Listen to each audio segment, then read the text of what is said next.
চট্টগ্রামের ঐতিহ্যবাহী আনোয়ারা থানার অন্তর্গত গুনদ্বীপ সরকারি প্রাথমিক বিদ্যালয় মাঠ প্রাঙ্গণে গুনদ্বীপ সুন্নি যুব উন্নয়ন পরিষদের ব্যবস্থাপনায় উরসে গোস পাক স্মরণে পবিত্র ঈদ মিলাদুন নবী সাল্লাল্লাহু আলাইহি ওয়াসাল্লাম উদযাপন উপলক্ষে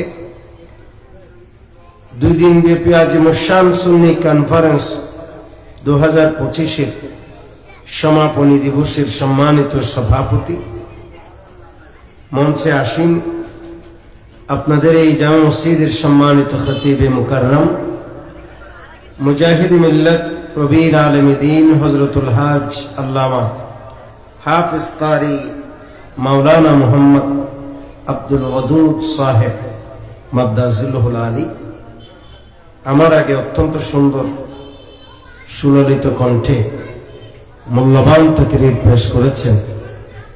আপনাদের এলাকার এই গৌরব, সুন্নি জনতার প্রাণস্পন্দন, বিশিষ্ট আলেমে দ্বীন মুজাহিদ মিল্লাত ফখর আহলে সুন্নাত হুজুর মাওলানা সৈয়দ হোসেন তৈয়বী সাহেব মাদ্দাজিলুল আলী তাকরীর করবেন আপনাদের মসজিদের সম্মানিত খতিব মুজাহিদ মিল্লাত হযরতুল আল্লামা মুফতি মোহাম্মদ আব্দুল লতিফ ফারুকি সাহেব বারাকাল্লাহু ফি হায়াতি। মঞ্চে আসবেন শুধু চাঁদপুরের কচুয়া থেকে আগত মুজাহিদ মিল্লাত হযরত মাওলানা মুফতি মোহাম্মদ জুনাইদ সিদ্দিকী আত-তাহিরি বারাকাল্লাহু ফি হায়াতি। এছাড়াও মঞ্চে অসংখ্য হযরত উলামায়ে কেরাম, মুরব্বিয়ান নিজাম, সমবয়স্ক নওজওয়ান তরুণ ভাইয়েরা, ছোট্ট ছোট্ট শিশু কিশোরেরা, পর্দানসীন মা বোনেরা, রহমানা ওয়া রাহিমাকুমুল্লাহু তাআলা। আল্লাহ পাক সুবহানাহু ওয়া তাআলার দরবারে শুকরিয়া আদায় করে সকলে বড় করে বলি আলহামদুলিল্লাহ। অসংখ্য দরুদ এবং সালামের নাজরানা পেশ করছি বিশ্ব মানবতার মুক্তির দূত রহমাতুল লিল আলামিন শফিউল মুজনবিন তাজদার মদিনা সুরুর কলবসিনা নবী মুহাম্মদুর রাসূলুল্লাহ সাল্লাল্লাহু আলাইহি ওয়াসাল্লামের আলিশান দরবারে যে নবীর উম্মত হয়ে আল্লাহ তাআলা আমাদেরকে আল্লাহর সর্বশ্রেষ্ঠ বান্দা হিসেবে নির্বাচিত করেছেন। মুহাব্বতে বলুন শুকরিয়া আদায় করে আবারও আলহামদুলিল্লাহ। আপনাদের শুকরিয়া আদায় করছি যারা অক্লান্ত পরিশ্রমের মাধ্যমে আজকের মাহফিল সফল এবং সার্থক করেছেন। বিশেষ করে এই গুনদ্বীপ সুন্নি যুব উন্নয়ন পরিষদের ভাইদের যারা প্রত্যেক বছরে নিজেরা অনেক কষ্ট করে টাকা দিয়ে, পয়সা দিয়ে, বুদ্ধি শ্রম দিয়ে, দিনের পর দিন, রাতের পর রাত নির্ঘুম থেকে এই মাহফিলগুলো সাজান। আল্লাহ পাক ভাইদের এই আন্তরিকতা, ইখলাস এবং আমাদের সকলের আশা বসা রব্বে করিমের দরবারে কবুল করে নিক। সকলে বলেন আমিন। হাজিরিন, ওয়াজ মানে কি বুঝেন? ওয়াজ মানে কি? আপনারা কোথায় আসছেন? ওয়াজে। বলেন কোথায় আসছেন? তো ওয়াজ মানে কি? হ্যাঁ, ওয়াজ নসিহত, এটাও আরবি শব্দ। ওয়াজ এটাও কি শব্দ? আরবি শব্দ। এটা একটা বাংলা আছে। বাংলা অনেক অর্থ থাকতে পারে, যেটা আমাদের জন্য অত্যন্ত গুরুত্বপূর্ণ এবং দরকারি। সেটা যে অর্থে আমরা ওয়াজ বলি, ওয়াজের বাংলা মানি আজকে শুনে রাখেন যে ওয়াজ মানি উপদেশ। বলেন ওয়াজ মানি উপদেশ। কাজী ওয়াজ বা উপদেশ যারা দিবে আপনাকে যে উপদেশ দিবে তাহলে প্রথমে আপনি চিন্তা করবেন যে আমাকে উপদেশ কে দিতে পারবে। মনসে যিনি বইছে উনি আসলে কি আমার উপদেশ দিতে পারবে কিনা, এবং ওনার উপদেশ আমি গ্রহণ করতে পারবো কিনা, বা আমাদের এলাকায় এত মুরব্বী শিক্ষিত সমাজ, এই মানুষটা যদি উপদেশ দিলে আমাদের সমাজের মানুষ খাবে কিনা, এটা আগে আমাদের জাস্টিফাই করতে হবে, বুঝতে হবে এবং জানতে হবে, ঠিক কিনা? কেন এটা জানাটা জরুরি? কেন? যখন আপনাদের মনে এটা আসবে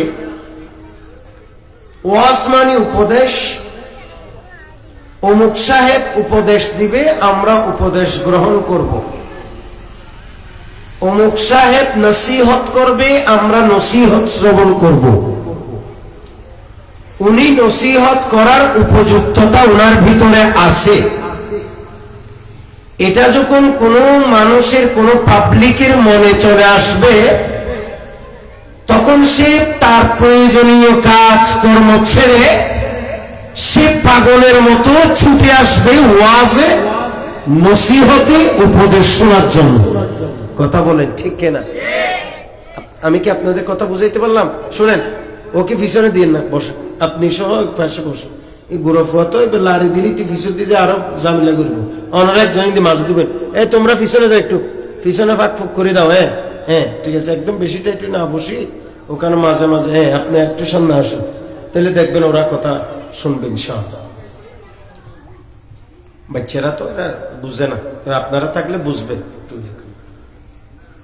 তাহলে আমি কি বললাম, যখন আপনি ওয়াজ মানি উপদেশ, বলেন ওয়াজ মানি কে উপদেশ দিবে, এটা যখন আপনার মাথায় চলে আসবে, তার উপদেশ আপনার জন্য গ্রহণযোগ্য কিনা এটা যখন আপনার মাথায় চলে আসবে, তাহলে সেই উপদেশ শোনার জন্য দিন শেষ হবে না, মাহফিল শুরু হবার সাথে সাথে উপদেশ শুনতে চলে আসবেন। কথা বলেন ঠিক কিনা? কিন্তু এখন আমাদের সমস্যা কোথায় জানেন? আমাদের মাহফিলে এত কষ্ট করে সাজাই, মানুষ হয় না, লাশ বক্তার জন্য বসে থাকে, ফার্স্টে মানুষ আসে না। এটার একটা কারণ কি? এটার একটা কারণ হচ্ছে আমরা অধিকাংশ মানুষ ওয়াজ মানি যে উপদেশ, ওয়াজ মানি কি এটা অধিকাংশ মানুষ আমরা জানি না। বলেন না, এটা আমরা জানি না। তা আমরা কি মনে করি?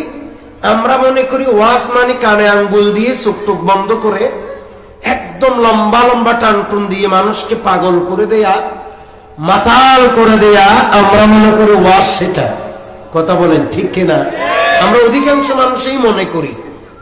কিন্তু ওয়াজ মানি নসিহত, ওয়াজ মানি উপদেশ, ওয়াজ মানি কোরআনের বর্ণনা, ওয়াজ মানি হাদিসের বর্ণনা, ওয়াজ মানি ফিকাহ ফতোয়ার বর্ণনা, ওয়াজ মানি একজন মানুষের জীবন চলার জন্য চমৎকার গাইডলাইন নির্ধারণ করে দেয়া। একটু জোরে বলুন না সুবহানাল্লাহ। এটা যখন আপনি ওয়াজের প্রথমে যখন শব্দগতভাবে আপনি ওয়াজ কি বুঝবেন, তারপরে যখন বুঝবেন সেখানে ওয়াজ করতে কে আসছে, এই বিষয়গুলো যখন আপনার মাথায় চলে আসবে, তখন সেই ওয়াজে শুনতে বসতে আপনার ভালো লাগবে। কথা বলেন ঠিক কিনা? ওয়াজ শুনতে বসতে আপনার কি লাগবে? ভালো লাগবে। কিন্তু এখন আপনি ওয়াজের মানেই বুঝেন না, তো আপনি কি করেন? কিয়াম কখন হবে এটা শুনে থাকেন, কিয়াম হলে দৌড়ে দৌড়ে চলে আসেন, অথবা শহরে শহরে গুম দিছে, বউরে বলে দিছে, কিয়াম হবার আগে আগে আমার একটু ডাকি দিয়ে ডাকি দিছি, দৌড়ি লঙ্গি ফললে ফললে ন ফললে দূর দৌড়িয়ে চলে এসে নামাতে, ঠিক নেবে? ঠিক। এটা তো ওয়াজ না, এটা ও তো ওয়াজ বুঝে না। কথা বলেন ঠিক কিনা? ও কি বুঝে না? ওয়াজ বুঝে না। কারণ যেই ব্যক্তি ওয়াজ বুঝবে, যেই ব্যক্তি ওয়াজের শব্দের অর্থ বুঝবে, যেই ব্যক্তি ওয়াজের গুরুত্ব বুঝবে, মাহাত্ম্য বুঝবে, সেই ব্যক্তির জন্য জুহুর আর আসর থাকবে না, সেই ব্যক্তির জন্য মাগরিব আর ঈশা থাকবে না, সেই ব্যক্তির জন্য দিন আর রাত তফাৎ থাকবে না, ওয়াজ করবে আর তার চোখ দুটি ওয়াইজের দিকে তাকিয়ে দিবে, কান দুটি মনের কান এবং এই কান খুলে সে শুধু শুধু চাতক পাখির মতো চেয়ে চেয়ে সেই উপদেশগুলো গ্রহণ করে নিজের জীবন শুদ্ধ করার চেষ্টা করবে। একটু জোরে বলুন সুবহানাল্লাহ। এই জন্য ওয়াজ আপনারা শুনবেন, বলেন ওয়াজ আপনারা শুনবেন। আজকাল এখনো আমাদের সমাজ এখনো সুন্দর আছে আলেমদের ওয়াজ ও বয়ানের কারণে, ঠিক কিনা? যদি এটা সবাই স্বীকার করবে না, কিন্তু কথা বাস্তব। আজকে যদি ওয়াজের এই ট্রেডিশন আমাদের দেশে না থাকতো, এত ওয়াজ হবার পরেও যেখানে পশু পাখির মতো দিন দুপুরে মানুষ হত্যা করা হচ্ছে, আপনি চিন্তা করেন খতিবেরা যদি খুতবার আগে বয়ান না দিত, ওয়াইজরা যদি বিভিন্ন এলাকায় এলাকায় এসে ওয়াজ না করত, তাহলে এই সমাজের মানুষ, এই দেশের মানুষের কি পরিণতি এবং পরিস্থিতি হইত আপনি কখনো কল্পনাই করতে পারেন না। কাজেই এই ওয়াজের গুরুত্ব, মর্যাদা, তাৎপর্য অনেক বেশি। কথা বলেন ঠিক কিনা? অনেক বেশি। আল্লাহ তাআলা বলছেন, এটা একটা আল্লাহর ওয়াজ। আমি যে আয়াত তেলাওয়াত করলাম সূরা আলে ইমরানের 102 নম্বর আয়াত, আল্লাহ কি সুন্দর বলেন দেখেন, আউযু বিল্লাহি মিনাশ শাইতানির রাজীম, ইয়া আইয়ুহাল্লাযীনা আমানু তাকুল্লাহ হাক্কা তুকাতিহি ওয়া লা তামুতুন্না ইল্লা ওয়া আনতুম মুসলিমুন। সুবহানাল্লাহ। আল্লাহ পাক সুবহানাহু ওয়া তাআলা বলছেন, হে ঈমানদার বান্দাগণ, তোমরা আল্লাহ তাআলাকে ভয় করো, ভয় করার মতো ভয় করো। এমনকি তোমরা মুসলমান না হয়ে কখনো মৃত্যুবরণ করবা না। উচ্চ আওয়াজ বলুন সুবহানাল্লাহ। প্রিয় ভাইয়েরা আমার, কোরআনুল কারীমের এই আয়াতে আল্লাহ পাক সুবহানাহু ওয়া তাআলা স্পষ্ট বলে দিয়েছে, এই আমার ঈমানদার বান্দাগণ, তোমরা আমি আল্লাহকে ভয় করো। আমি আল্লাহকে ভয় করো। কেমন ভয়? বলে ভয় করার মতো ভয় করো। উচ্চ আওয়াজ বলুন সুবহানাল্লাহ। বলে ভয় করার মতো ভয় করো। আমরা সবাই বলি আল্লাহকে ডরাই, বলে না? সবাই বলি কাকে ডরাই? আল্লাহকে। আমরা সবাই বলি যে আমরা ভয় করি আল্লাহকে, বলো না? কাকে ভয় করি? আল্লাহকে। কিন্তু প্রকৃত অর্থে আমরা আল্লাহকে ভয় করি, সেটা ঠিক, কিন্তু যেভাবে ভয় করা উচিত সেভাবে ভয় আল্লাহকে আমরা করি না। সমস্যা হচ্ছে এই জায়গায়। এই জন্য আল্লাহ পাক সুবহানাহু ওয়া তাআলা বলছেন, ইত্তাকুল্লাহ হাক্কা তুকাতিহি, বলে তোমরা আল্লাহ পাক সুবহানাহু ওয়া তাআলাকে ভয় করো, যেভাবে ভয় করা উচিত সেভাবে ভয় করো। কারণ মানুষ যখন আল্লাহকে ভয় করার মতো ভয় করে, ওই মানুষের টাকা না থাকতে পারে, সম্পদ না থাকতে পারে, জনবল না থাকতে পারে, পৃথিবীর কোন শক্তি সামর্থ্য তার না থাকতে পারে, তার সমাজের মধ্যে ওই মানুষের কোনো মূল্য, কোনো মর্যাদা না থাকতে পারে। কিন্তু মনে রাখবেন ভাই, যার অন্তরে আল্লাহর ডর, আল্লাহর ভয়, আল্লাহর তাকওয়া যার অন্তরে জায়গা করে দিয়েছে, ওই আল্লাহর বান্দা আল্লাহর কাছে অনেক বড় সম্মানী হয়ে যায়। যে আল্লাহকে ভয় করার মতো ভয় করে, সে হতে পারে সমাজের সবথেকে গরিব মানুষ, বলে না, সে হতে পারে সমাজের সবথেকে গরিব মানুষ, হতে পারে সে হাঁটলে পেছনে কেউ দৌড়ায় না, হতে পারে সে চায়ের দোকানে বসে দুইটা চা খাবার মতো সেরকম সামর্থ্য তার পকেটে নাই। কথা বলেন ঠিক কিনা? কিন্তু মনে রাখবেন, তার ভিতরে যদি তাকওয়া থাকে, তার ভিতরে যদি আল্লাহর ডর থাকে, তার ভিতরে যদি আল্লাহর ভয় থাকে, আল্লাহর ডর আল্লাহর ভয়ের কারণে, আল্লাহর তাকওয়া তার হৃদয়ের ভিতরে থাকবার কারণে, মহান রব্বে করিম আল্লাহর ডর থাকার কারণে ওই ব্যক্তি আল্লাহর কাছে হয়ে যায় অনেক সম্মানী। একটু জোরে বলুন না সুবহানাল্লাহ। এটাও কোরআনে আছে।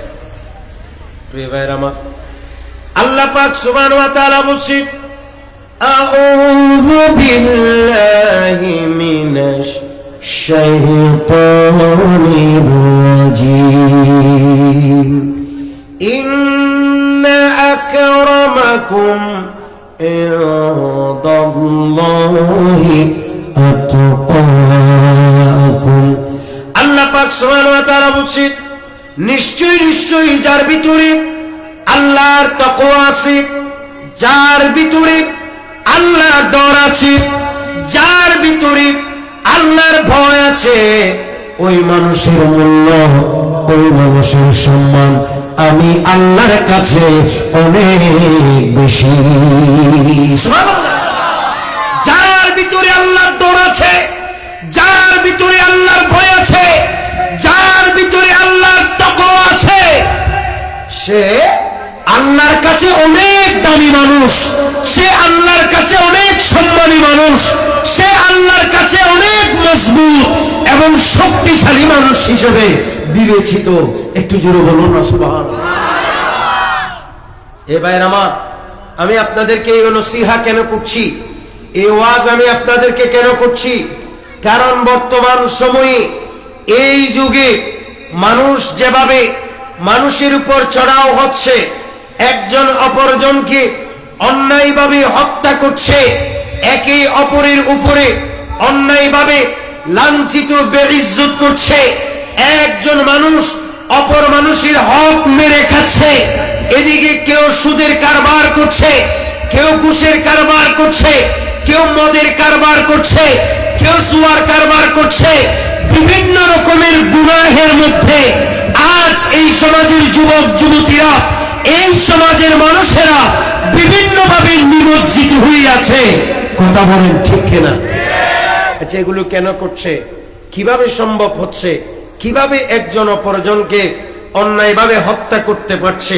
কিভাবে একজন অপরজনের হক মেরে খাইতে পারছে? কিভাবে একজন অপরজনকে অন্যায়ভাবে ঠকাচ্ছে? কিভাবে একজন অপরজনের, কিভাবে একজন অপরজন থেকে সুদ খাচ্ছে? কিভাবে একজন অপরজন থেকে ঘুষ খাচ্ছে? কিভাবে একজন অপরজনকে অন্যায়ভাবে কষ্ট দিচ্ছে? এই যে এই জাতীয় অন্যায়, এই জাতীয় অনাচার, এই জাতীয় সমাজে এই জাতীয় সমস্যা যেগুলি হচ্ছে, এগুলির পেছনে সব থেকে যেই কারণটা উল্লেখযোগ্য, সেটা হচ্ছে সমাজ থেকে আজ তাকওয়া, আল্লাহর ডর, আল্লাহর ভয় এগুলি বিদায় নিয়েছে। কথা বলে ঠিক কিনা? এই জন্য আল্লাহকে ডরানো দরকার আছে না নাই? জোরে বলেন, আছে না নাই? আপদে বালা মুসিবত সব দূর করে দেন প্রভু মহান রব, দিবস রাতে তাই জপ বান্দা, দিবস রাতে তাই জপ বান্দা, জিকির তুমি ছেড়ো না কবু, আল্লাহ হো আল্লাহ হো, আল্লাহ নামে কি যে মধু, সে নামেতে ভাই কি যে যা জাদু সবাই জানি না কি যে সাদ জানি স্বর্গীয় বান্দা শুধু আল্লাহ হো আল্লাহ হো সালাতুল সালামুন ইয়া হাবিবাল্লাহ। এবার সকলে বলেন না মারহাবা। বলে এই সমাজে যত অন্যায়, যত অবিচার, যত বেবিচার, যত অপরাধ, যত খুন, যত হত্যা, যত সুদ, যত ঘুষ, যত মাদক, যা কিছু অন্যায় হইতেছে এগুলি সব শুধু একটা জিনিসের অভাব। কথা বলেন কয়টা? জোরে বলেন কয়টা? সেটা কি? আল্লাহর ডর, আল্লাহর তাকওয়া, আল্লাহর ভয়। এটা না থাকার কারণে আজ সমাজে এভাবে অন্যায় অবিচার, জোর জুলুম, অত্যাচার দিন দিন বেড়েই চলছে। কথা বলেন ঠিক কিনা? আল্লাহর ডর কি? আল্লাহর যে ডর বলি আমরা, সেটা কি? সেটা হচ্ছে যে জায়গায় পৃথিবীর কেউ নাই, বল না, যে জায়গায় পৃথিবীর কেউ নাই সেই জায়গায় আল্লাহ আছে বলে বিশ্বাস করা, এবং আপনাকে সবকিছুতে আল্লাহ তাআলা দেখছে বলে বিশ্বাস রেখে গুনাহ থেকে বেঁচে থাকার নাম হলো তাকওয়া। আর একটু জোরে বলো না, সিয়ারে হাল্লা দিয়ে দাও, ওনারা বলে হাল্লা সিয়ার ওনারা ইন্ডিয়ায় ফুরাই দাও, সিয়ার হাল্লা তখন ঠিক না, ইন্ডিয়ায় ফুরাই দাও, হিন্দি সিয়ার আছে। দুরূদ পড়ো, সালাতুন ইয়া সালামুন ইয়া হাবিবাল্লাহ। ভাই আপনার কি বিরক্ত হচ্ছে? বোঝা যাচ্ছে আমার কথা? বোঝা যাচ্ছে? আল্লাহর ডর কি? আল্লাহর ডর হচ্ছে আপনি একটা রুমের ভিতর আছেন। কিসের ভিতর? রুমের ভিতর। দরজা বন্ধ, জানালা বন্ধ, আওয়াজ টাওয়াজ করলেও শোনা যাবে না। হঠাৎ আপনার মাথায় আসলো যে আপনি মোবাইল ছেড়ে অশ্লীল ভিডিও দেখবেন, কিংবা অশ্লীল খারাপ কিছু মোবাইলে আপনি দেখবেন। কারণ আপনার এখন শয়তান আপনাকে যথেষ্ট ওয়াসওয়াসা দিবে, যেহেতু আপনি একা, আপনার আশপাশে আর কেউ, দরজা জানালা বন্ধ। এখন এই যে আপনি অশ্লীল ভিডিও দেখবেন, এটা একটা উদাহরণ। অশ্লীল ভিডিও দেখতে যাবেন, হঠাৎ করে আপনার দিলে চলে আসলো, হায়রে আমি যে এখনই অশ্লীল ভিডিও দেখতে যাব, আমার দরজা বন্ধ, জানালা বন্ধ, সব ঠিক আছে, কিন্তু আমাকে তো আল্লাহ তাআলা পর্যবেক্ষণ করছে, আমাকে তো মহান রব্বে কারীম আল্লাহই দেখছে, কাজেই আমি এই কাজ করতে পারি না। এই কথা বলে গুনাহ না করে ফিরে আসার নাম হলো তাকওয়া। সুবহানাল্লাহ। বলেন, ফিরে আসার নাম তাকওয়া। ঠিক একজন দোকানদারের কাছে গেছেন, দিছেন আপনি 100 টাকার নোট, বাজার করছেন 90 টাকা, ফেরত দিবে আপনাকে 10 টাকা। কথা বলেন কয় টাকা? দোকানদার বেচারা মনে করছে দিছেন 500 টাকার নোট, আপনাকে 10 টাকা ফেরত না দিয়ে দিছে 410 টাকা। কথা কি বুঝতে পারছেন? বলতেছি সকলে বলেন মারহাবা। মাশাআল্লাহ। আমাদের মাহফিলের সম্মানিত সদরে জলসার সভাপতি প্রবীণ আলেম দ্বীন হযরতুল হাজ আল্লামা হাফেজ কারি আব্দুল ওয়াদুদ সাহেব মঞ্চে তশরিফ এনেছেন। সকলে বলেন মারহাবা। আল্লাহ হুজুরের ইলমে, আমলে, হায়াতে ও ফুরন্ত বারাকা দান করুন। ওনারা আমাদের মুরব্বী, ওনাদেরকে দেখলে আমাদের ভালো লাগে, ঠিক কিনা? সুন্নি উলামায়ে কেরাম মুরব্বীদের চেহারা দেখলেই কলিজা ঠান্ডা হয়ে যায়, ঠিক কিনা? আমরা এই জন্য আল্লাহর কাছে দোয়া করি, আল্লাহ যেন আমাদের সকল মুরব্বীদের হায়াতের মধ্যে বরকত দান করুন। যাই হোক, যে কথা আমি বলছিলাম যে আপনি দোকানে গেছেন, বাজার করছেন, 90 টাকা দিছেন, কত টাকার নোট? 100 টাকা। দোকানদার দিবে আর কত? 10 টাকা, কিন্তু ফেরত দিছে 410। কথা বলেন, ফেরত দিছে 410। তা আপনি কি এটা বলবেন, হ্যাঁ কি চাই না, আরে দিয়ে দেয় না, এন হই কি ঢুকাই ফেলে সুযোগ আছে? বলেন না আছে, এমনি সুযোগ আছে, কিন্তু আপনি ঢুকাই ফেলতে পারেন, কেউ দেখবে না, দোকানদারও বুঝতে পারবে না। কিন্তু হঠাৎ আপনার বিবেকে চলে আসলো, হ্যাঁ এই দোকানদার এটা যদি নাও দেখে, তাহলে তো আমাকে আল্লাহ তাআলা দেখতেছে। সুবহানাল্লাহ বলেন। কে দেখতেছে? কে দেখতেছে? আল্লাহ। এই যে আমাকে আল্লাহ তাআলা দেখতেছে, কাজেই আমি আল্লাহ যদি দেখে, হাসরের ময়দানে আমি আল্লাহর কাছে কিভাবে পার পাবো, আল্লাহকে আমি এই চেহারা কিভাবে দেখবো, এই চিন্তা করে, এই ভাবনা করে ওই 410 টাকা না নিয়ে 400 টাকা ফেরত দিয়ে আপনার 10 টাকা আপনি বুঝে নেওয়ার নাম হলো তাকওয়া। আরেকটু জোরে বলেন। এটার অনেক ফজিলত আল্লাহ তাআলা কোরআনে বলছে। আপনারা আমার কথা বুঝতেছেন তো নাকি? এগুলোর নাম নাসিহা, এগুলোর নাম ওয়াজ। বলেন না, এগুলোর নাম কি? ওয়াজ। ওয়াজ মানে কি বলছিলাম? উপদেশ। বলেন, ওয়াজ মানে কি বলছি? এই জন্য এগুলো উপদেশ। এগুলো আপনাদেরকে সুন্দরের জন্য বলতেছি না, ওয়াল্লাহিল আযীম, আমি কোনো সুন্দরের জন্য ওয়াজ করি না। আমি আপনাদেরকে এই কথাগুলো বলার মানে হলো, অন্তত আপনারা যা মানুষ বসছেন, 2-5 জন মানুষের দিল যদি পরিবর্তন হয়, এটা আপনার জন্য নাজাতের ওসিলা, আমার জন্য এটা সফলতা, ঠিক কিনা? পরকালে আমাদের জন্য কি সফলতা। এই জন্য শুধু ওয়াজ শুনবেন না, এগুলো বুঝবেন এবং আমল করার চেষ্টা করবেন। সবাই বলেন ইনশাআল্লাহ। তো এটার সাইড ইফেক্ট কি?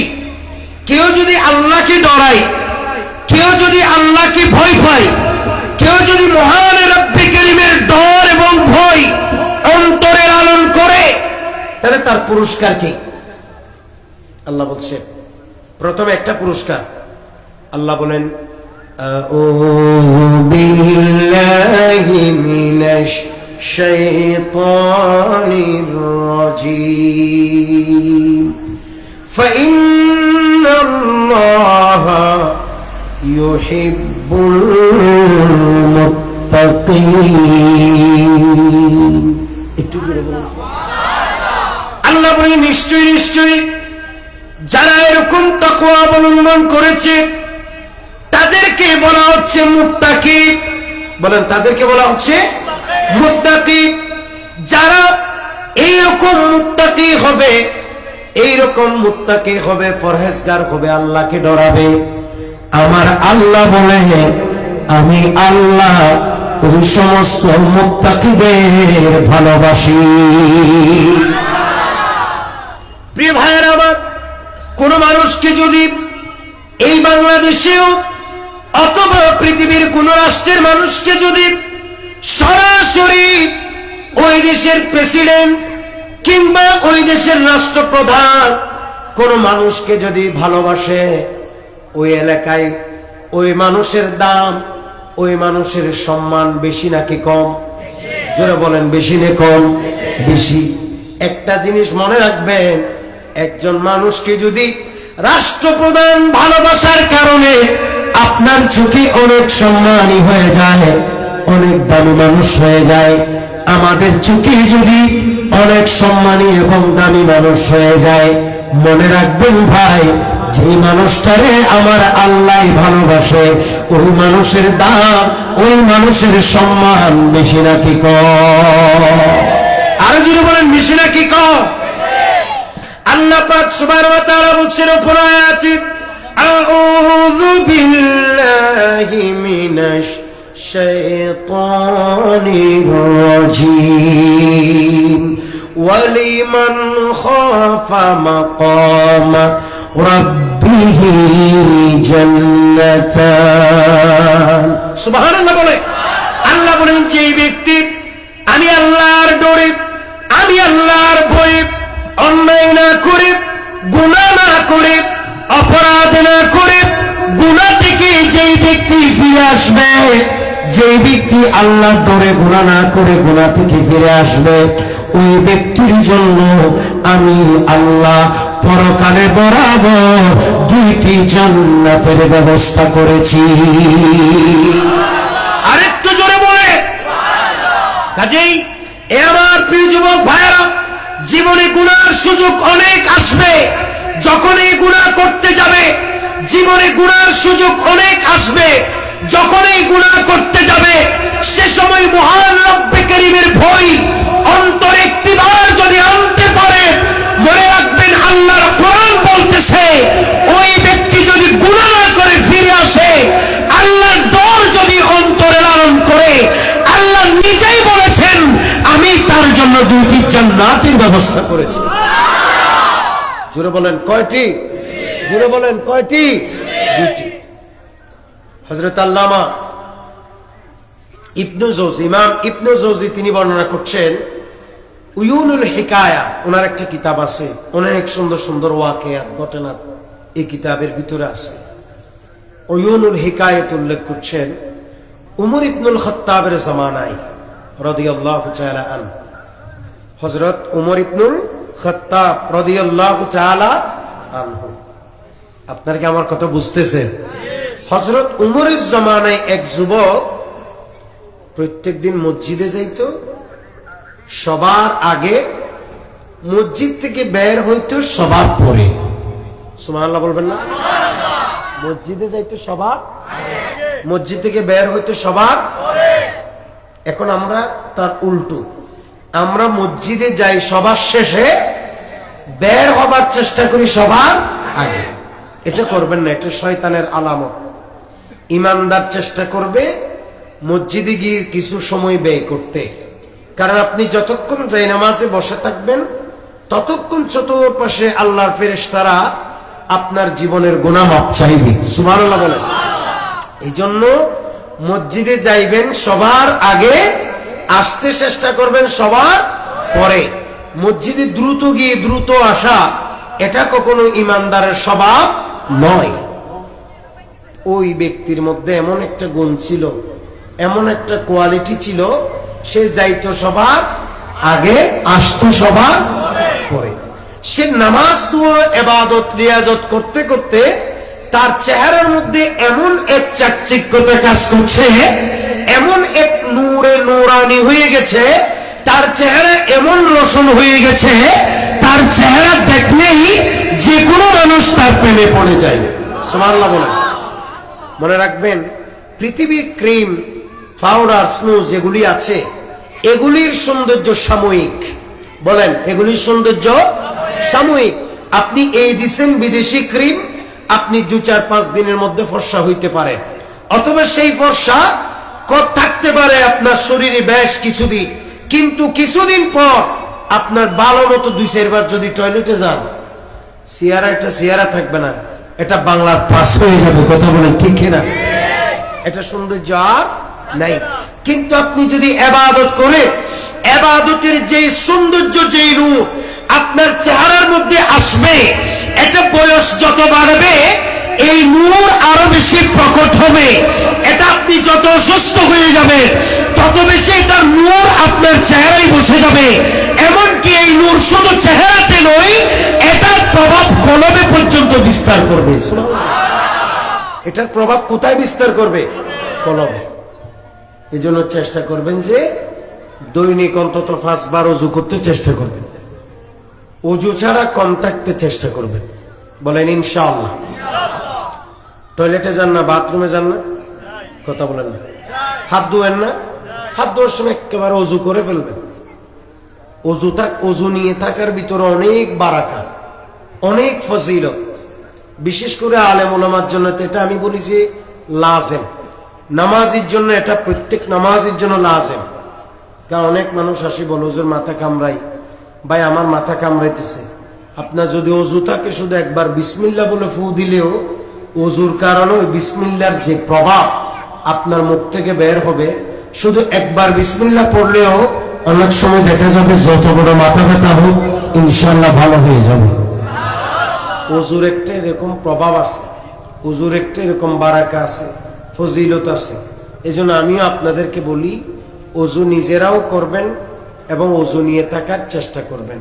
এটার জন্য আলেম হতে হয় না, এটা সবার জন্য মানে আবশ্যক, সবার জন্য প্রয়োজন, যাতে আপনার মন ফ্রেশ থাকবে। ওযু থাকলে হৃদয়টা কত ফ্রেশনেস কাজ করে, মনটা কত ফ্রেশনেস কাজ করে, সহজে আজে বাজে কথা মুখ দিয়ে আসবে না। এটা শুধু ট্রাই করেন 1 মাস, দেখবেন গোটা জিন্দেগি পুরো লাইফ চেঞ্জ হয়ে যাবে ইনশাআল্লাহ। 1 মাস ট্রাই করেন ওযু নিয়ে, মানে মনে মনে কসম করেন যে আমি ওযু ছাড়া থাকবো না, ঘুম গেলে ওযু রাখবো, ঘুম থেকে উঠে আবার ওযু করব, আমি হাঁটা চলার সময় ওযু করব, যখনই ওযু ভাঙবে, যতবার ভাঙবে ততবার করব। আমি আপনাকে গ্যারান্টি দিয়ে বলতে পারি পুরো লাইফ চেঞ্জ হয়ে যাবে। শুধু আপনি যদি ওযু নিয়ে থাকেন, দেখবেন যে মুখ থেকে 1 নম্বরে আজে বাজে কথা চলে যাবে, 2 নম্বরে অন্তর ফ্রেশ হয়ে যাবে, খারাপ চিন্তা, চেতনা, হিংসা, অহংকার ওযুর পানি দিয়ে অটোমেটিক দূরীভূত হয়ে যাবে। সবাই বলেন ইনশাআল্লাহ। বাস্তব আপনার ফলো করেন। ওযু রাখার মধ্যে কি ফজিলত, আপনি আশ্চর্য হবেন। নবী সাল্লাল্লাহু আলাইহি ওয়াসাল্লাম বলছেন, সাহাবীরা আমার নবীকে বলছে, ইয়া রাসূলুল্লাহ, হাশরের ময়দানে এত নবীর উম্মত হবে, আপনি আপনার উম্মত গুলার কেমনে চিনবেন? সুবহানাল্লাহ বলেন। অনেক উম্মত হবে, ঠিক না? অনেক উম্মত হবে। কত উম্মত হবে জানেননি? হাশরের ময়দানে 120 কাতার মানুষ হবে, হাদিসে আছে। সবাই বলেন কয় কাতার? 120 কাতার। 120 কাতারের মধ্যে 40 কাতার থাকবে 1,24,000 যদি নবী রাসূল হয়, ওই 1,24,000 নবী রাসূলের উম্মত থাকবে 40 কাতার। শুধু আমাদের নবীর একজনের একক কাতার থাকবে, আমার নবী একজনের উম্মত থাকবে 80 কাতার। এরকম নবী আমাদের নবী। मुल्क को नैनों में अंबिया ताजदार ताजदारों का हमारा नबी सबसे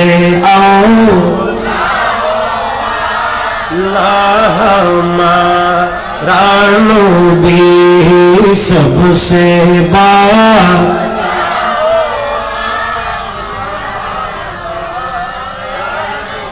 क्या खबर कितने तारीख ली छुप गई, क्या खबर कितनी तारीख ली छुप गए, पर ना दो भेना दो हमारा नबी सबसे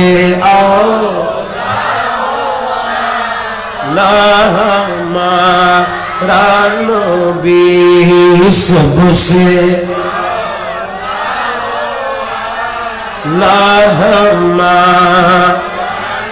এবার সকলে বলেন মারহাবা। আমার নবীকে জিজ্ঞেস করি, ইয়া রাসূলুল্লাহ, হাশরের ময়দানে অনেক নবীর উম্মত, তা আপনি রাসূলের উম্মত গুলোরে আপনি কিভাবে পার্থক্য করতে পারবেন, কিভাবে চিনতে পারবেন? নবীজি বলেন সাল্লাল্লাহু আলাইহি সাল্লাম, আমার নবী বলে আমার উম্মতদেরকে চিনার অন্যতম মাধ্যম হবে আমার উম্মতের উযু জায়গাগুলো থেকে হাশরের ময়দানে নূরের ফোকাস বের হবে। কাজেই তোমাদের মধ্যে যে কেউ চাই যে ওই নূরের ফোকাস বৃদ্ধি করবে, তাহলে সেই যেন বেশি বেশি ওযু করে। এই জন্য আমি আপনাদেরকে বলি, যেই ব্যক্তি বেশি বেশি ওযু করবে, ওই ব্যক্তি হাশরের ময়দানে আমার নবীর সামনে সবার আগে পড়ে যাবে, আরো আগে আগে পড়ে যাবে। আমার নবীর চোখের দৃষ্টিতে ওই উম্মতের পরিচিতি আগে লাভ করবে। ধরে বলুন সুবহানাল্লাহ। এই জন্য বেশি বেশি কি করা দরকার? জোরে বলেন কি করা দরকার? এই জন্য ওযুর অনেক ফজিলত। আমি কোন ওযুর ফজিলত বলছি না, তবে আমি আপনাদেরকে শুধু এটুকু বললাম, আমাদের যুবক ভাইরা আপনাদের আমাদের কিছুটা জীবনে অন্তত পরিবর্তন আনা জরুরি। এমনি ওয়াজ শুনে কি হবে? জীবনে ওয়াজ অনেক শুনছেন, ভবিষ্যতে অনেক শুনবেন, কিন্তু পরিবর্তন যদি আপনার ভিতরে না আনতে পারেন, এই ওয়াজ শুনে কোনো ফায়দা। কথা বলছিলাম ওই উমর ইবনুল খাত্তাবের জামানার ওই যুবক, তার চেহারা অনেক নুরানি, তাকে যে কেউ দেখলে পাগল হয়ে যায়, তার প্রেমে পড়ে যায়। কারণ চেহারার মধ্যে কি আছে? নূর আছে, ইবাদতের নূর। বলেন কিসের নূর? ইবাদত। কিন্তু একদিন হয়ে গেল কি, পার্শ্ববর্তী এক নারী, এক মহিলা তার দিকে কুনজর দিছে। নাউজুবিল্লাহ বলেন। কি নজর দিছে? কুনজর, কুদৃষ্টি দিছে। এখন ওই নারী তাকে পাহারা দিচ্ছে, সে কি কি করছে। যখন নামাজে এশা শেষ হয়েছে, ওই যুবক মসজিদে বসে বসে তাসবিহ তাহলিল পড়ছে, সব মানুষ মসজিদ থেকে বের হইয়া গেছে। ঠিক এমত অবস্থায় ওই মহিলা তার দাসীকে দিয়ে ওই যুবককে ঘরের মধ্যে আনাইছে, ডাকাইছে। ঘরে যখন আসছে, এই যুবক ঘরে আসার পর মহিলা সাথে সাথে ঘরের দরজা কামরা সবকিছু বন্ধ করে দিছে। বলেন নাউজুবিল্লাহ। প্রিয় ভাইয়ের আমার, ওই মহিলা তাকে বলে, হে যুবক, অনেক দিন যাবত আমি তোমার এই চেহারার প্রতি উন্মাদ ছিলাম। অনেক দিন আমি তোমাকে আমার এই বিশেষ কামরায় তালাশ করছিলাম, কিন্তু তোমাকে আমি সুবিধাজনক সময়ে পাই নাই। কাজে আজকে আমি পেয়েছি। আজ তুমি আর আমি ছাড়া এই চার দেয়ালের ভিতরে আর কেউ নাই। তুমি আমাকে দেখছো, আমি তোমাকে দেখছি। সুতরাং আমাদের মধ্যে তৃতীয় জন বলতে আর কেউ নাই। আমাদেরকে আর কেউ দেখছে না। ইত্যবসরে ওই যুবক ওই মহিলার ঘরে ঢুকে কিছুটা বিব্রত বোধ করলেন। হঠাৎ করে তার ভিতরে চলে আসলো, হাই হাই, এই মহিলা যে বলছে তাকে কেউ দেখতেছে না, আমাদেরকে কেউ দেখতেছে না, কিন্তু আমি তো দেখতেছি।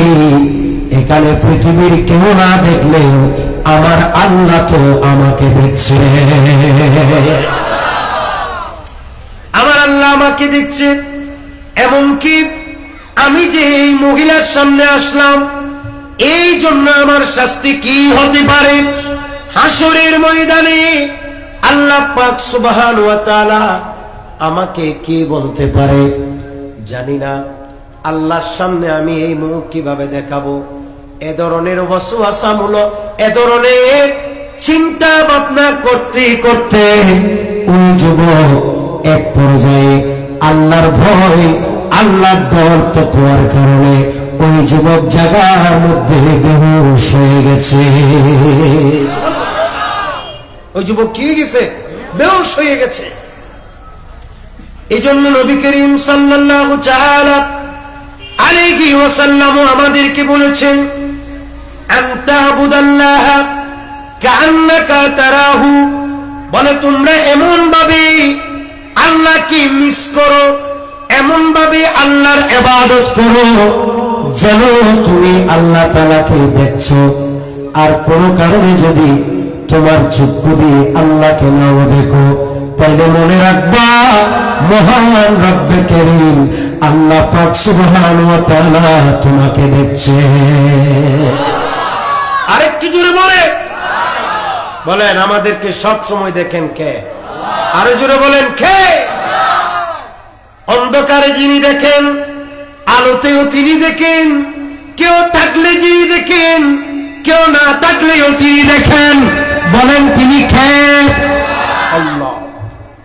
ওই যুবক বেহুশ হয়ে গেছে, শুধুমাত্র তার ভিতরে আল্লাহর ভয়, আল্লাহর ডর, আল্লাহর তাকওয়া। ও আমার প্রিয় ভাইরা, কোন বেগানা নারীর সাথে আপনি যদি নির্জনে কোনো জায়গায় বসেন, এটা কোনো অফিস হোক কিংবা কোনো দোকান হোক, এটা কোনো চাকরি হোক অথবা কোনো ব্যবসার জন্য হোক, নির্জনে বেগানা কোনো নারীর সাথে বসাও জেনা ব্যভিচারের অন্তর্ভুক্ত। এটাও হারাম, এটাও গুনাহে কাবীরা, এটার জন্য জাহান্নামের আগুনে জ্বলতে হতে পারে। উচ্চ আওয়াজে বলুন নাউজুবিল্লাহ। এই যুবক বেহুশ হয়ে গেছে, বলেন কার ডর? জোরে বলেন কার? মহিলা বিব্রতকর পরিস্থিতিতে পড়ে গেছে। মহিলা বলে, এ আমার দাসী আসো, যুবকটারে ঘর থেকে বের করো, তারে নিয়ে আমরা দুইজনে কোন রকম টেনে হেসেড়ে তার ঘরের দরজার কিনারে গিয়ে রেখে আসি, কারণ এখানে মরলে আবার আমি ফেঁসে যাবার আশঙ্কা আছে। তারা দাসী এবং ওই মহিলা ধরে তাকে তার ঘরের দরজার মধ্যে নিয়ে রেখে দিয়ে আসছে, ঘরের দরজায় রাখছে। রাত তো অনেক বেশি হয়েছে। বাবা বলে, সন্তান আমার আসে না কেন? কথা বলেন ঠিক কিনা?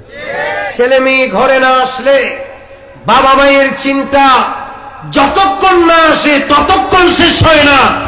এটা আবার এত বেশি সন্তানেরা বুঝে না। এটা বুঝতে হলে নিশ্চয়ই বাবা মা হতে হবে। কথা বলেন ঠিক কিনা?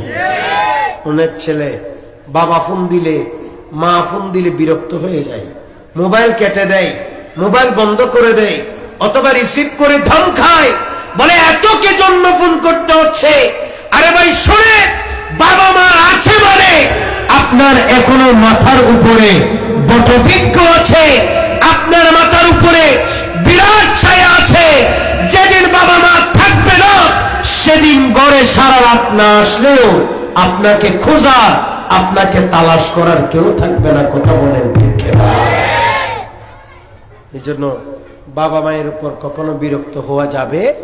বলেন যাবে না? ইনারা ফোন দিলে, খোঁজ খবর নিলে এটারে নিয়ামত মনে করবেন, বলবেন যা আর বাপে আনলে চিন্তা করে দে, দেখো না ফোন করে, আর মা আনলে চিন্তা করে দে, ফোন করে। খবরদার রিসিভ করে গালি নদী পান, রিসিভ নগরী ফেলাই নড়াইবা নামাতে, ঠিক নেবে? ঠিক। ওনাকে আমরা বিরক্ত চলে কোনো হলো না। বাবা মা এটা অনেক বড় নিয়ামত, ঠিক কিনা? বাবা মা এটা অনেক বড় নিয়ামত। আমরা তো দাঁতটাকে যেভাবে দাঁতের মূল্যায়ন করি না, অনেকেই মা বাবা থাকতেও সেভাবে মা বাবার মূল্যায়ন করে না। মৃত্যুর পরে কাঁদে, আনো বুঝি দেখি, আনোকা বুঝো। দাঁতটাকিতে দাঁতের মূল্য দিলি না, মনে দিলি না। দাঁত তাকিতে দাঁতের মূল্য দিলি না, মনে দিলি না। মা বাবা তোর কত আপন, মা বাবা তোর কত আপন, বুঝলি না বুঝলি না। দাঁত তাকিতে দাঁতের মূল্য দিলি না, দিলি না। সালাতুল্লাহ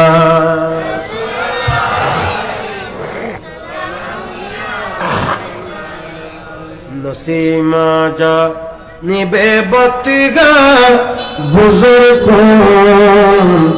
যে আহওয়ালম মুস্তাফারা খবর কোন। সালাতুল্লাহ জোরে হাবিবাল্লাহ। এবার সকলে বলেন মারহাবা। প্রিয় ভাইরা আমার, এবার ওই যুবকের বাবার হঠাৎ করে মনে পড়ে গেল, কি হয়েছে, আমার সন্তান এতক্ষণে ঘরের ভিতর ফিরে আসার কথা, কিন্তু আমার সন্তান আসলো না কেন? কি হয়েছে? ঘর থেকে বের হয়ে ওই বাবা ঘর থেকে বের হয়ে দেখতে পায় সন্তান প্রায় বেহুশ অবস্থায় ঘরের দরজার এক পাশে কিংবা ঘরের গল্লির মধ্যে, ঘরের গলির মধ্যে এক পাশে ওই যুবক বেহুশ হয়ে পড়ে আছে। উচ্চ আওয়াজ বলুন সুবহানাল্লাহ। কি অবস্থায় পড়ে আছে? বেহুশ অবস্থায়। বলে না কি অবস্থায়? বেহুশ হয়েছে কি জন্য? আল্লাহর ডরে। কথা বলে না কার? কার ভয়ে বেহুশ হয়েছে? আল্লাহর ভয়ে বেহুশ হয়েছে। বাবা আসছে, দোয়া কলমা পড়ছে, অনেক চেষ্টা করার পর দেখতেছে বাচ্চা এই বাচ্চা চুপ, কথা বলবো। অনেক প্রচেষ্টা করার পর দেখা যাচ্ছে বাচ্চা কথা বলছে, মানে বেহুশ থেকে হুশ হয়েছে। একটু জোরে বলুন না সুবহানাল্লাহ। বলেন বেহুশ থেকে কি হয়েছে? হুশ হয়েছে। বেহুশ থেকে যখন হুশ হয়েছে তখন বাবা বলতেছে, বেটা কি হয়েছে তোর? আজ এত রাত হলো, আমি তো বড্ড চিন্তা করছিলাম, কইছিলি তুই এতক্ষণ? সন্তান পুরো কাহিনী বললেন। পুরো কাহিনী বলে বাবার থেকে জিজ্ঞেস করতেছে, বাবা আমি যে একটা বেগানা নারীর কামরায় গিয়েছিলাম, আমি সেখানে যদিও কিছু না করেছি, কিন্তু আমি যে তার বিশেষ কামরায় ঢুকেছি, এই কারণে তো আমি আল্লাহর কাছে অনেক লজ্জিত। আমার এই চেহারা কিভাবে আল্লাহকে দেখাবো? জানি না কয়দিন আমাকে আল্লাহর জাহান্নামের আগুনে জ্বলতে হবে। এই কথা বলে বুকের মধ্যে আরেক জোরে থাপ্পড় দিয়ে এক চিৎকার দিয়ে ওই যুবক বাবার চোখের সামনে ওই জায়গায় প্রাণ হারিয়েছে, ইন্তেকাল করেছে। ইন্না লিল্লাহি ওয়া ইন্না ইলাইহি। বলে কি গেছে? মারা গেছে। বলেন কি হয়েছে? মারা গেছে। কার ডরে? জোরে বলেন কার? আল্লাহ। আমরা যেটার বলি স্ট্রোক করছে, আল্লাহর ডরে স্ট্রোক করে মারা গেছে জায়গার মধ্যে তরুতাজা একজন যুবক। সুবহানাল্লাহ বলবেন না? কার ডর? কার ডর? আল্লাহ। কারণ পৃথিবীতে আল্লাহর ভয়ের চেয়ে এমন ভয় আর হইতে পারে? কথা বলে না, হতে পারে? পারে না।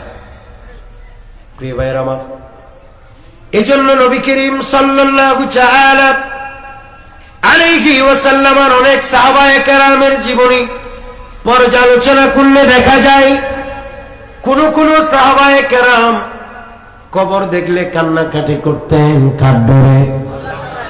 আবার কোন কোন সাহাবায়ে কেরাম নামাজের আজান দিলে কান্না করতেন কার ডরে।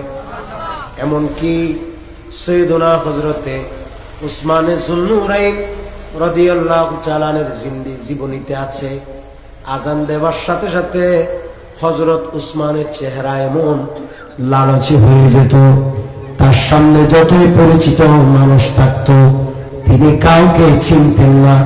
যতক্ষণ নামাজ শেষ হইত না ততক্ষণ পর্যন্ত উসমানের যুন্নুরাইন আল্লাহর ডর এবং ভয়ে ভীত সন্ত্রস্ত অবস্থায় থাকতেন।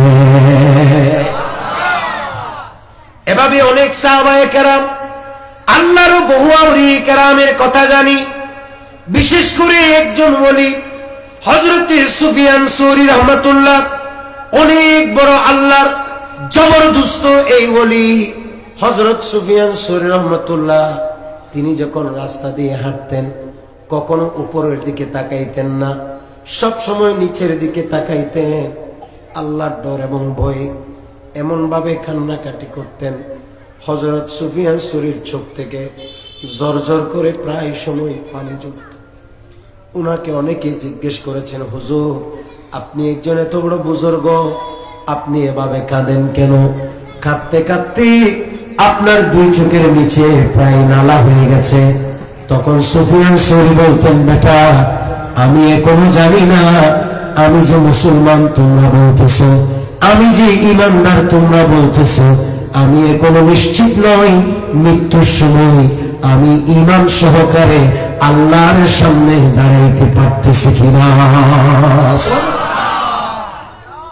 একজন এত বড় জবরদস্ত বলি, তিনার কথা কিরকম আর আমাদের চলাফেরা কেমন? মনে হচ্ছে ফুলসিরাত একটু আগে পার হয়ে গেছে। কথা বলেন ঠিক কিনা? এমন হাসি, এমন ঠাট্টা, এমন বিনোদন, কি ওয়াজে কি নোয়াজে, সবখানে, কি দোকানে কি বাজারে, সবখানে আমাদের হাসি ঠাট্টা, এমন আনন্দ, এমন বিনোদন। এই আনন্দ বিনোদন দিন দিন বেড়েই চলছে। ফেসবুক, ইউটিউব, টিকটক ইত্যাদির কল্যাণে আমাদের মন থেকে আল্লাহর ডর ভয় সবকিছু মুছে আমাদেরকে প্রায় শয়তানের রাজ্যে যেন আমরা বসবাস করছি। কথা কোন ঠিক কিনা? আল্লাহর ডর আছে? আল্লাহর ডরের কিচ্ছু নেই আমাদের মধ্যে। অথচ আল্লাহর এত বড় বড় জবরদস্ত বলি, যাদের নাম বেশি বেশি আমরা চলতেছি, এইসব বুজুর্গরা কত কষ্ট করছে আল্লাহরে রাজি করার জন্য, আল্লাহর তাকওয়া অবলম্বনের জন্য কত প্রচেষ্টা করেছে। এমন ওলির জীবনীও আছে যারা হালাল খাবার না খাওয়ার কারণে, হালাল খাবার না পাওয়ার কারণে অনেক সময় 1 মাস পর্যন্ত না খেয়েছিল। সুবহানাল্লাহ বলেন। এরকম অনেক ওলি আছে। আজকে আমরা তাদের নাম দিয়ে দিয়ে অনেকে আমরা চলতেছি, কিন্তু তাদের মূল আদর্শ কি সেটা আমরা ভুলে গেছি। তাদের মূল আদর্শ টাকা কামানো না, দান্দা করা না। তাদের মূল আদর্শ হচ্ছে আমাদের অন্তরে আল্লাহর ডর, আল্লাহর ভয়, আল্লাহর তাকওয়ার জায়গা করে দেয়া। কথা বলেন ঠিক কিনা? প্রিয় ভাইয়ারা আমার, বিরক্ত হচ্ছেন আপনারা? ওই যুবক মারা গেছে। কথা বলেন, ওই যুবক মারা গেছে কার ভয়ে? কার ভয়ে? আল্লাহর ভয়ে। ওই যুবক মারা গেছে। যুবকের বাবা রাতে রাতে সন্তানকে দাফন করে দিছে। সকালবেলা কাঁদতে কাঁদতে অশ্রুসজল নয়নে উমর ইবনে খাত্তাব পেছনে নামাজ আদায় করছে, জানাজা ফজরের নামাজ। উমর ইবনে খাত্তাব ফজরের নামাজের পর ফিরে তাকাইলেন, দেখলেন এই বান্দার চেহারার মধ্যে কান্নার একটা আভা। তার চোখের নিচে একেবারে পানি যাইতে যাইতে অবস্থা কাহিল। উমর ইবনে খাত্তাব বলে, বেটা তোমার কি হয়েছে, এভাবে কাঁদছো কেন? বলে, হুজুর আমার একটা বড় আল্লাহওয়ালা সন্তান ছিল। সবাই বলেন কি ওয়ালা? আল্লাহওয়ালা। আল্লাহওয়ালা সন্তান। গত রাতে আমার ছেলেটা আল্লাহর ভয়ে জাগার মধ্যে স্ট্রোক করে মারা গেছে। কার ভয়ে? কার ভয়ে? আল্লাহর ভয়ে মারা গেছে আমার ছেলে। উমর বললেন, এখন কোথায়? বলে, দাফন হয়ে গেছে।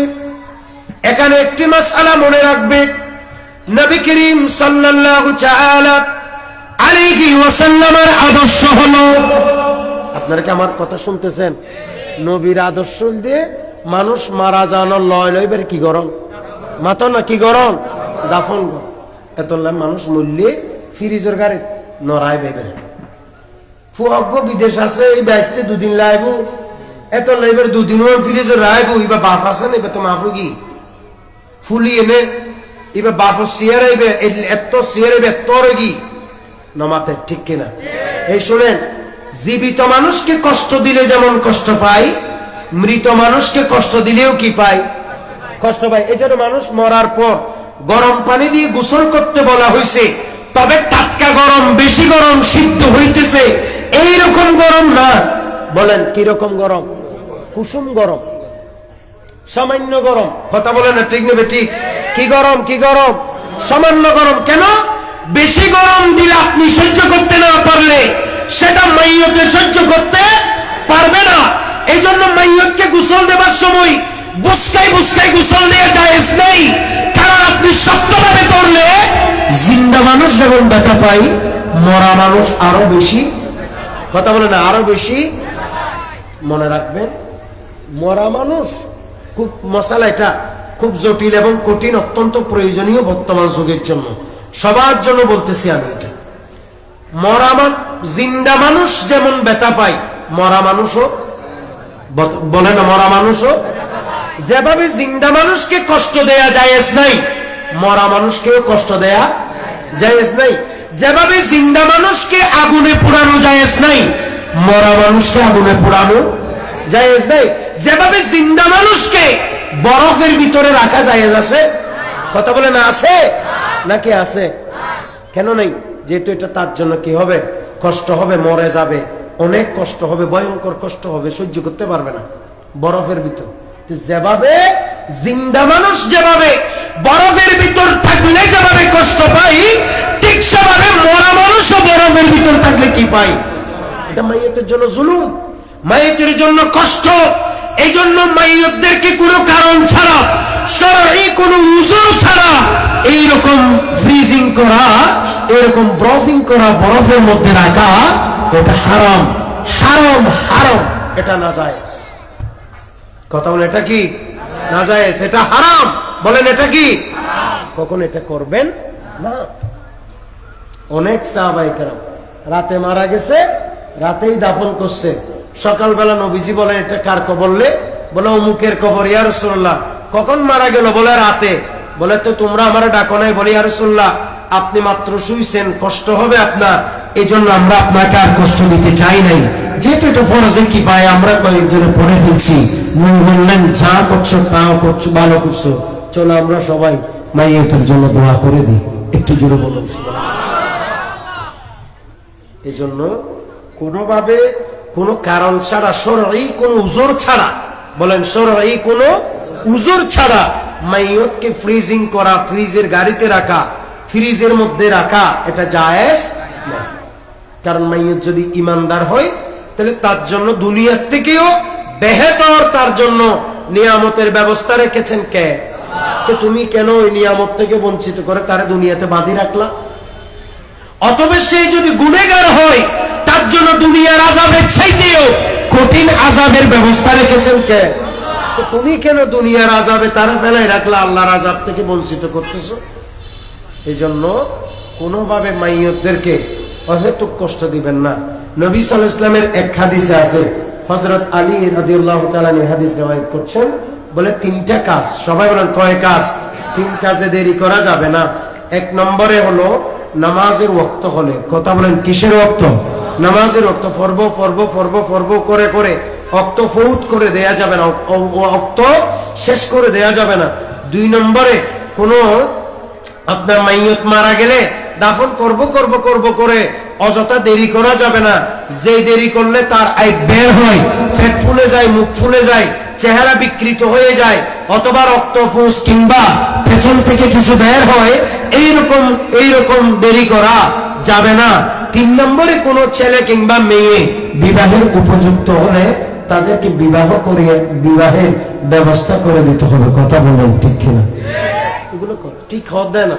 মাল মূল্য মতো ফ্রিজের গাড়ি ঢুকাইতো কি তুজুর হলোর মশলা আর নয়, বহুত বালা বালা মানুষ দিয়ে কিনলে এনে বিয়া কিন মানে নি উজুরে যদি উজুরে হয় ইয়ার নগজ না হতে গরম পরি বুজুরে হইলে হবে নাউজুবিল্লাহ ওটা ঠিক। খবরদার এতলো মশলা উজুর হলোর কি মানিলে আসান নিজর নাই, দুনিয়া আখেরাত নিজর নাই। নমাতের ঠিক নেবে ঠিক। আয় অনেক নেককার মানুষ দেখি দে, ভালো মানুষ দেখি দে, আর অনরের কথা কি হইম বর্তমান যুগত অযথা কোনো কারণ ছাড়া বহুত আলেমেরও পর্যন্ত ফিরিজত রাখে। নমাতের ঠিক নেবে ঠিক। বহুত ট্রেডিশনে রূপান্তরিত হয়েছে এটা।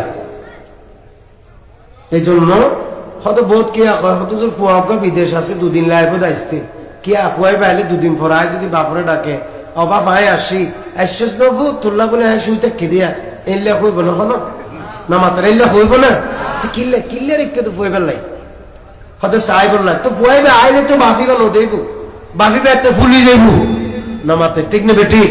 চেহারা বিকৃত হয়ে যাইব না মাতে ঠিক কিনা, বরং সিয়া তোমার টাটকা দেব দে ছবি তুলি না আইলে ভিডিও করি না আইলে না মাতে ঠিক নেবে ঠিক।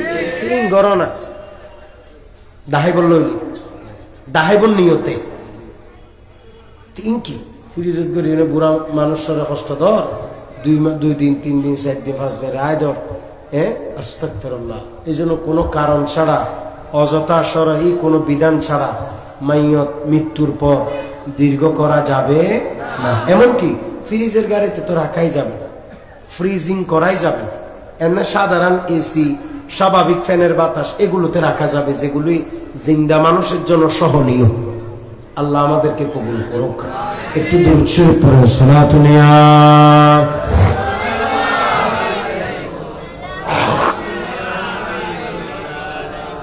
প্রিয় ভাইয়েরা আমার, নবী করিম সাল্লাল্লাহু তাআলা ওয়াসাল্লামের অনেক সাহাবায়ে কেরামের কথা বললাম, নবীজির অনেক সাহাবায়ে কেরামের জীবনের কথা বললাম।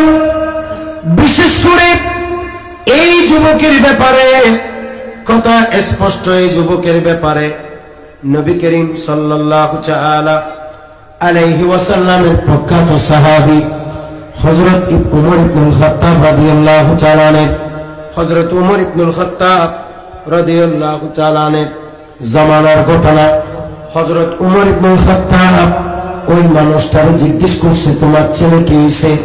বলে, হুজুর আমার ছেলের কিছু হয় নাই, আমার ছেলে আল্লাহর ভয়ে মারা গেছে। বলেন কার ভয়? কার ভয়? আল্লাহর ভয়ে মারা গেছে। তখন হযরত ওমর ইবনুল খাত্তাব রাদিয়াল্লাহু তাআলা বলেছে, এই আল্লাহর বান্দা, তোমার ছেলে পরম এক সৌভাগ্যবান, তুমি একটু আমারে তোমার ছেলের কবরে নিয়ে যাও। আমি তোমার ওই ছেলে, যে ছেলে আল্লাহর ডরে মারা গেছে, আমি ওমর ইবনুল খাত্তাব তার কবরটা একটু জিয়ারত করতে চাই। কবর জিয়ারত করা যাবে কি যাবে না? এখন অনেকেই বলে কবর জিয়ারত কি বলে কবর পূজা, মাজারের জিয়ারত কি বলে মাজার পূজা। বলে এই ধরনের জিয়ারত করা নবী করিম সাল্লাল্লাহু আলাইহি ওয়াসাল্লামের সুন্নাহ। কেউ যদি আমার নবীর সুন্নতকে অবজ্ঞা করে, ইসলামী শরীয়তের ফয়সালা হলো আল ইস্তিহজাউ বিসুন্নতি রাসূলিল্লাহি ফাহুয়া কুফরুন। বলে যেই ব্যক্তি নবী সাল্লাল্লাহু আলাইহি ওয়াসাল্লামের কোন সুন্নতকে তুচ্ছ তাচ্ছিল্য করেছে, অবজ্ঞা করেছে, আল ইস্তিহজাউ বিসুন্নতি রাসূলিল্লাহি কুফরুন। বলে নবী সাল্লাল্লাহু আলাইহি ওয়াসাল্লামের সুন্নতকে তুচ্ছ তাচ্ছিল্য করা, এটা সরাসরি কুফর। একটু জোরে বলুন নাউজুবিল্লাহ। আরো জোরে বলেন, কথা বলেন। হে বাচ্চা, কথা বলা যাবে না। বলেন সুন্নত যে কোন কবরে জিয়ারত করা কি কবর পূজা না সুন্নত? জোরে বলেন কি? সুন্নত। কবরে জিয়ারত কি বিদআত নাকি সুন্নত? তবে হ্যাঁ, জিয়ারতের নাম দিয়ে যেগুলো ইসলামের সাথে সমর্থন করে না, এগুলির সাথে আমাদের কোনো সম্পর্ক নাই। জিয়ারতের নাম দিয়ে আজকাল অনেক কিছু করতেছে ফেসবুক, ইউটিউবে, কথা স্পষ্ট, এদের সাথে আমাদের কোনো সম্পর্ক নাই। আমরা হলাম সুন্নি। বলেন আমরা কি? সুন্নি। আমরা হলাম আহলে সুন্নাহ ওয়াল জামাত।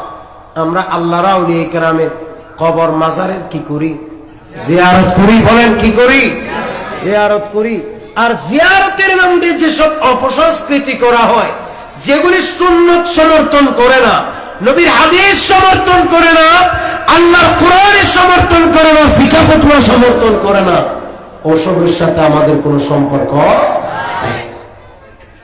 সুতরাং কেউ যদি বলে মাজার পূজারি, কবর পূজারি, আপনি বলবেন আমারে গালি দিবা না, আমি মাজারের জিয়ারতকারী। সুবহানাল্লাহ বলেন। আমরা মাজারের কি কারি? জিয়ারতকারী। কবরের কি কারি? জিয়ারতকারী। আমরা কবর পূজারি নয়, মাজার পূজারি নয়। বলো ওরা এটা করে সেটা করে, নাচে গায় মজে, বলে যে করে তার থেকে জিজ্ঞেস কর, দলিল সে দিবে। কথা বলে না, ঠিক কিনা?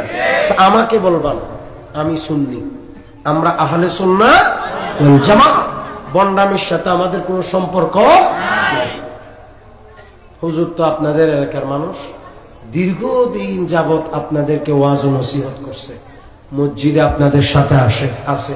ও সৈয়দ হুজুর আমার বাবা, ওনারা এই সমস্ত আলেম ওলামারা আপনাদেরকে আমি যেগুলো বলতেছি এর বিপরীত কি কিছু বলছে? বলেন বলছে? ওনারা যা বলছে আমিও তা বলতেছি, আপনারাও তা করবেন। বেশি পণ্ডিতি করবেন, বাড়বেন, তাহলে আপনি গোটা সুন্নিয়তের ইজ্জত ডুবাবেন। কথা বলেন ঠিক কিনা? এমন কাজ করবেন না যেটার সাথে সুন্নিয়তের কোনো সম্পর্ক নেই। প্রিয় ভাইরা আমার, হযরত উমর ইবনুল খাত্তাব রাদিয়াল্লাহু তাআলা তিনি কবরের পারে গেলেন, কবরে গেলেন। ওই যুবকের কবরে গিয়েছে, আর কবরস্থানে গিয়ে মাইয়তকে যেভাবে সালাম দিতে হয় ঠিক সেভাবে সালাম দিয়েছে। আসসালামু আলাইকুম ইয়া আহলাল কুবুর, বলে কি বলে না? কি আশ্চর্য ব্যাপার! উমর ইবনুল খাত্তাব যখন কবরে গেলেন, সাথে সাথে ওই কবর থেকে সালামের জবাব বের হচ্ছে। শুধু সালামের জবাব না, হাদিসে এসেছে ফাআজাবাহু হাতিফুন ইয়া উমর বিন খাত্তাব রাদিয়াল্লাহু তাআলা। কবরের ভিতর থেকে বলতেছে, উমর উপর থেকে জিজ্ঞেস করতেছে, হে যুবক, আল্লাহ পাক সুবহানাহু ওয়া তাআলা কোরআনুল কারীমে বলেছেন ওয়ালিমান খাফা মাকাম রাব্বিহি জান্নাতান। আল্লাহর কোরআন বলতেছে আল্লাহর ডরে কেউ যদি মারা যায় তার জন্য দুইটি জান্নাত। তুমি তো আল্লাহর ডরে মরে গেছো, তোমার কবরে কোন কি অবস্থা? ওই কবর থেকে স্পষ্ট আওয়াজ আসতেছে, ও উমর বিন খাত্তাব রাদিয়াল্লাহু তাআলা, আল্লাহ যেভাবে কোরআনে বলেছে আমি ঠিক সেভাবে পেয়েছি। অর্থাৎ আমাকে কবরে দেওয়ার সাথে সাথে আল্লাহর তরফ থেকে আমাকে দুইটি জান্নাতের ব্যবস্থা করে দেওয়া হয়েছে। আরেকটু জোরে বলে আমার প্রিয় ভাইরা, যদি কবরে যাওয়ার সাথে সাথে জান্নাতি হয়ে যেতে চান, দুনিয়ার থেকে যদি কবরে গিয়ে দুনিয়ার থেকে যদি জান্নাতের ঠিকানা নিয়ে কবরে যাইতে চান, আল্লাহর তাকওয়া, আল্লাহর ডর, আল্লাহর ভয় অন্তরে লালন করে, আল্লাহর ডর অন্তরে জায়গা করে আমি গ্যারান্টি দিয়ে বলতে পারি আপনি মরে যাবে, আপনার কবরটা জান্নাতের বাগান হয়ে যাবে। বলুন, আপনার কবরটা জান্নাতের বাগান হয়ে যাবে। উপরে সাজানির ভিতর কোনো ফায়দা নাই। কথা বলেন না, ঠিক নেবে? ঠিক। উপরে সাজাইলেও কি না সাজাইলেও কি, মেন সাজম পরিবদ হডে খবরের ভিতর হন না হডে হডে। আর ই না আর সাজাইলে তুলো এ সাজিব সরাসরি দিয়ে পরিব হাত তুল। আল্লাহ কষ্টের কবর শান্তি হবে, কষ্টের কবর শান্তির হবে, প্রশস্ত চতুর্দিক। হো যদি দয়ালে নবী সত্যিকারী আশিক। কথা বলেন ঠিক কিনা? সুখে দুঃখী সবারই বুকে তাকিবি তুমি চিরদিন। কাটাইয়াছ জিন্দেগি কি করেছ বন্দেগি, হিসাব হবে একদিন, হিসাব হবে একদিন। সালাতুল্লাহ আলাইকুম সালাম। সকলে বলেন মারহাবা। আজকের মাহফিলের সম্মানিত আলোচক, আপনাদের মসজিদের খতিব, বিশিষ্ট আলেমে দ্বীন, মুজাহিদে মিল্লাত, আমার অত্যন্ত স্নেহের মুহিব্বুল মুকাররম মাওলানা হাফেজ কারি মুফতি মোহাম্মদ আব্দুল লতিফ ফারুকী মঞ্চে তশরিফ এনেছেন। সকলে বলেন মারহাবা। আরো জোরে বলেন মারহাবা। যাই হোক, আমি কথা বাড়াবো না, আমি যে কথা বলছি শুরুতে, তাহলে আমাদেরকে যে বিষয়টা আমাদেরকে অন্তরে জায়গা দিতে হবে সেটার নাম হলো তাকওয়া। বলেন সেটার নাম কি? জোরে বলেন সেটার নাম তাকওয়া। তাকওয়া মানে আল্লাহর ডর। বলেন তাকওয়া মানে আল্লাহর ডর। মিথ্যে কথা বলতে যাবেন, হঠাৎ মাথায় এটা সেট করবেন, হায় রে আমি যে মিথ্যে বলতেছি আমাকে তো আল্লাহ ধরে ফেলতেছে, ঠিক কিনা? এটার নাম তাকওয়া। গুনাহ করতে যাবেন, গুনাহ না করে ফিরে আসবেন, এটার নাম কি? তাকওয়া। অপরাধ করার সুযোগ আছে কিন্তু বলতেছেন না আমি অপরাধ করলে আল্লাহর ডরে ফেসে যাব, অপরাধ না করে ফিরে আসবেন, এটার নাম কি? তাকওয়া। তো এটা থাকলে কি হবে? দুনিয়ার থেকে দুইটা জান্নাতের ঠিকানা নিয়ে সরাসরি কবরে যাবেন। একটু জোরে বলুন সুবহানাল্লাহ। এজন্য আল্লাহ বলেন ইয়া আইয়ুহাল্লাযীনা আমানু তাকুল্লাহ হাক্কা তুকাতিহি বলে তোমরা আল্লাহকে ভয় করো ইমানদার বান্দারা। কিভাবে? বলে যেভাবে ভয় করা উচিত সেভাবে ভয় করো। ওয়ালা তামুতুন্না ইল্লা ওয়া আনতুম মুসলিমুন, খবরদার তোমরা মুসলমান না হয়ে মৃত্যুবরণ করবে না। বলে না মুসলমান না হয়ে মৃত্যুবরণ, তো মুসলমান মানে কি? গরু বুঝত কথা বলেন না। মুসলমান না হয়ে মৃত্যুবরণ করবে না মানে কি?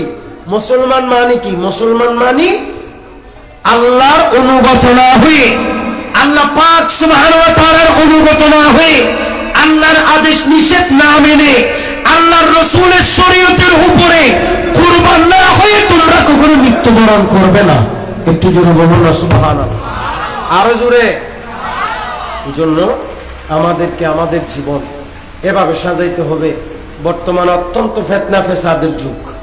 বলেন বর্তমান অত্যন্ত ফিতনা ফেসাদের যুগ। এই যুগে আমি যা ওয়াজ করেছি, ওয়াজ বেশি করা লাগে না। আমি তো নাত কালাম খুব কম পড়ি, আলহামদুলিল্লাহ। আমি নাত কালাম এমনি লেখি, সুযোগ হইলে মাঝে মধ্যে পড়ি, কিন্তু ওয়াজ নসিহতে আমি কম পড়ার চেষ্টা করি। অত্যন্ত প্রয়োজন হলে 2-1 লাইন এরকম পড়ি, প্রসঙ্গ না আসলে পড়ি না। তো আমি নসিহত হিসেবে, ওয়াজ মানে আমি শুরুতে বলছি, ওয়াজ মানে কি? উপদেশ। তো উপদেশ আপনাকে খেয়ে দিতে পারবে, কার উপদেশে আপনারা পরিবর্তন করতে পারবে? আগে আপনার মাথায় সেটা সেট করতে হবে, তাহলে ওয়াজ শুনতে ভালো লাগবে, ঠিক কিনা? কিন্তু ওয়াজ মানে সুর না, ওয়াজ মানে হাসা না, ওয়াজ মানে বিনোদন না, ওয়াজ মানে কিস্সা না, গল্প গুজব না, ওয়াজ মানে আওয়াজ না, ওয়াজ মানে নসিহত, ওয়াজ মানে উপদেশ। কোন উপদেশ? যেই উপদেশের মাধ্যমে একজন মানুষকে জাহান্নামের রাস্তা থেকে জান্নাতের রাস্তায় পৌঁছিয়ে দিবে। সকলে বলেন মারহাবা। এটা না। সম্মানিত হাজিরিন, আমি আর কথা বাড়াই না। আমার কিছু কিতাব আছে, কেউ চাইলে নিতে পারবেন। একটা হচ্ছে নুরুল মুবিন, এটা অনেক সুন্দর একটা কিতাব। এটা 40 হাদিসের একটা কিতাব, অসম্ভব দারুণ। কেউ চাইলে নিতে পারবেন, নিজে পড়তে পারবেন, বাচ্চাদেরকে পড়াইতে পারবেন, মুখস্থ করাইতে পারবেন। এটা মাত্র 50 টাকা। আর একটা কিতাব এখানে আছে, সেটার নাম হচ্ছে হুসনুল বয়ান। হুসনুল বয়ান এটা অনেক সুন্দর ওয়াজ। এখানে বিসমিল্লাহর ফজিলত, তারপরে আপনার বিভিন্ন অনেক গুরুত্বপূর্ণ কিছু বয়ান তাকরীর এই কিতাবের ভিতরে আছে। তারপরে যেমন এই নবীজির নাম শুনে চোখে চুমু দেয়া, এই যে জুমাবার গেল, জুমাবারের গুরুত্ব ইত্যাদি তাৎপর্যের উপরে অনেক দারুণ ওয়াজ নসিহতের একটা কিতাব। এটা আপনারা চাইলে পড়তে পারবেন, মাত্র 150 টাকা। এটা হুসনুল বয়ান। আরেকটা কিতাব আছে, এটার নাম হচ্ছে আমলে সালিহিন। এটা একজন মানুষের দৈনন্দিন জীবনে যা প্রয়োজন সব কিছু এই কিতাবের ভিতরে আমি অ্যাড করার চেষ্টা করেছি।